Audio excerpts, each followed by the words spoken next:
Hello everyone, welcome back to a new video. Today we're going to continue my series on how to create a Unity 3D game. This video will learn you how to create a first-person camera. It will expand on a previous video in this series, so if you haven't seen that one, go check that out.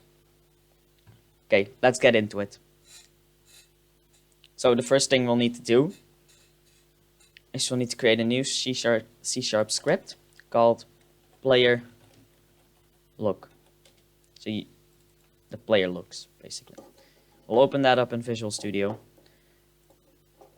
And we'll just start by creating some variables. Let's just delete these comments because they're pretty useless. And we'll create first a public float sensitivity.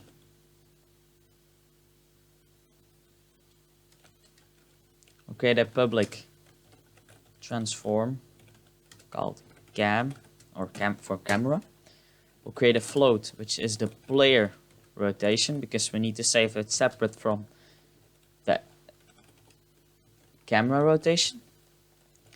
And so the player rotation will have the horizontal and the camera rotation will have the vertical. So let's just start by creating a player rotation and adding every frame the mouse position.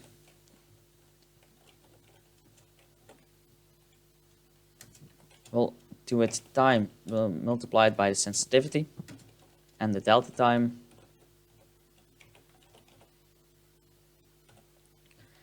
We'll duplicate that using Ctrl D. I'll change this to the camera rotation, and we'll set it to the Y. Now, if we would save this and just use it, it will be inverted. So we're going to change this to a minus sign. And now we're going to set the transform dot rotation of this object which it's on to a quaternion dot Euler. And what this does is it gets the Euler angles, which is basically converting a vector into a rotation. So let's go rotation dot x. So the rotation, the x rotation of our character, of our player. The player rotation, which we need to change, and then we get the current rotation of the z-axis. Like that. Now we'll do a local rotation.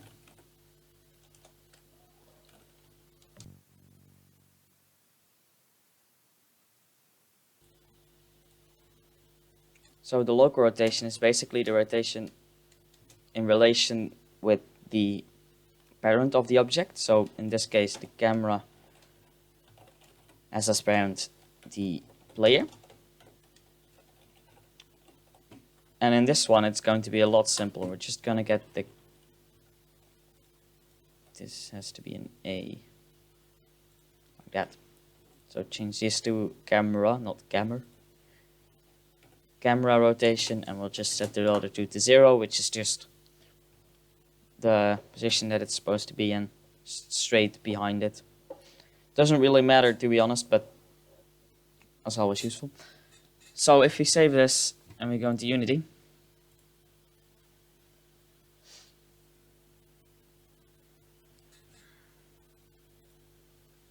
oh no, the script has to be attached to it. So we'll add the script to our player look. We'll give it the camera.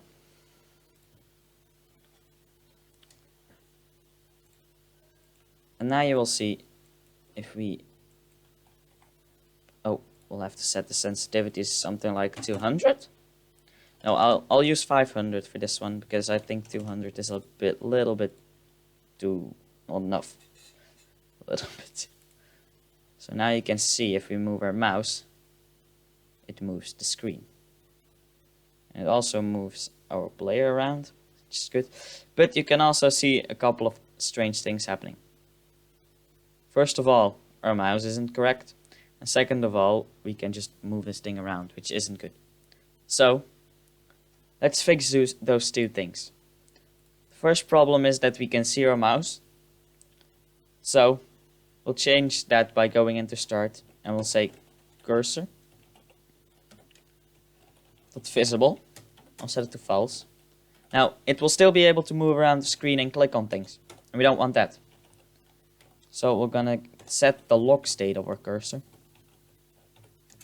equal to the cursor lock mode dot locked. Like that. Second thing, the rotation of our camera can move up and down as much as it wants, which we don't want. So we're gonna set the camera rotation to a math. So math f dot clamp. And what this will do is it will clamp the rotation. So it will just say you can only go to, wait, I'll show you. Camera rotation.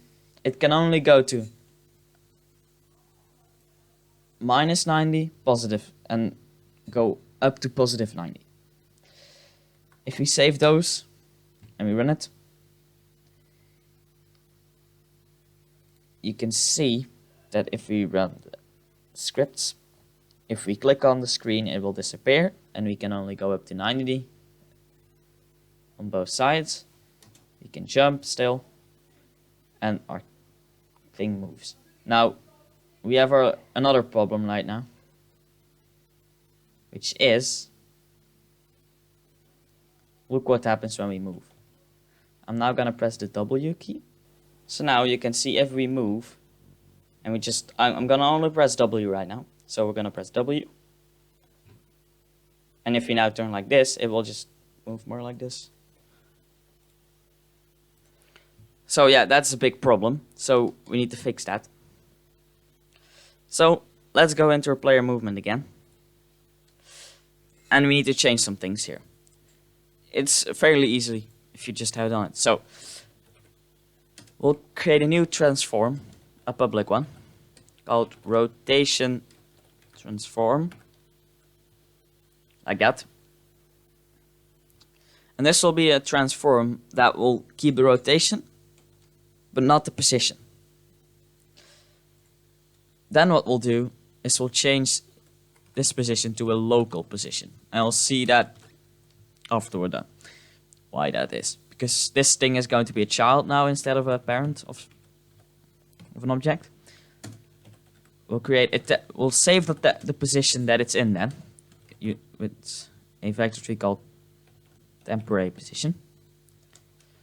Transform dot position, like that, and then we'll go rotation transform dot position.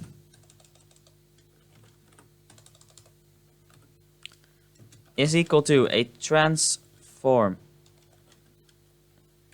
dot position of this object. So the object the script is on, so the player in this case.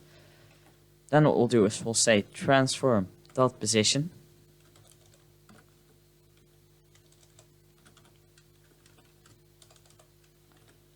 and we'll set it back to the position we just saved. Now what will this do? We'll have an extra object. Wait, I'll save it real quick.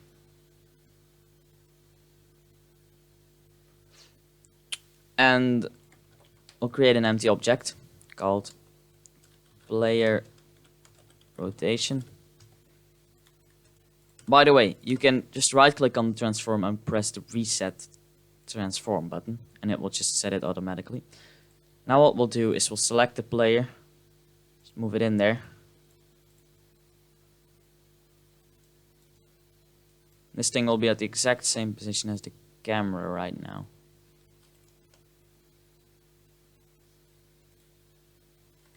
This is not right.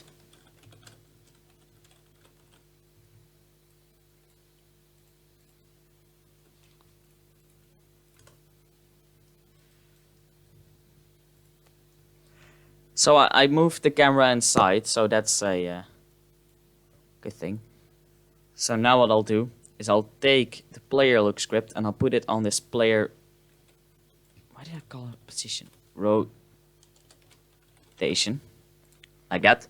And then we'll go into our player, and here we have a transform, rotation transform. So this will be a transform of the rotation. We'll take the camera, I'll just put it inside of the object so it's like a first person camera. This is, by the way, just a cube to test it on. So now if we use W, we'll always move forward, as you can see. And we can still jump. Perfect. And yeah, that's basically what it does. So, that was it for this tutorial. I hope you liked it. If you did, make sure to like and subscribe so you don't miss the next one. And I'll see ya!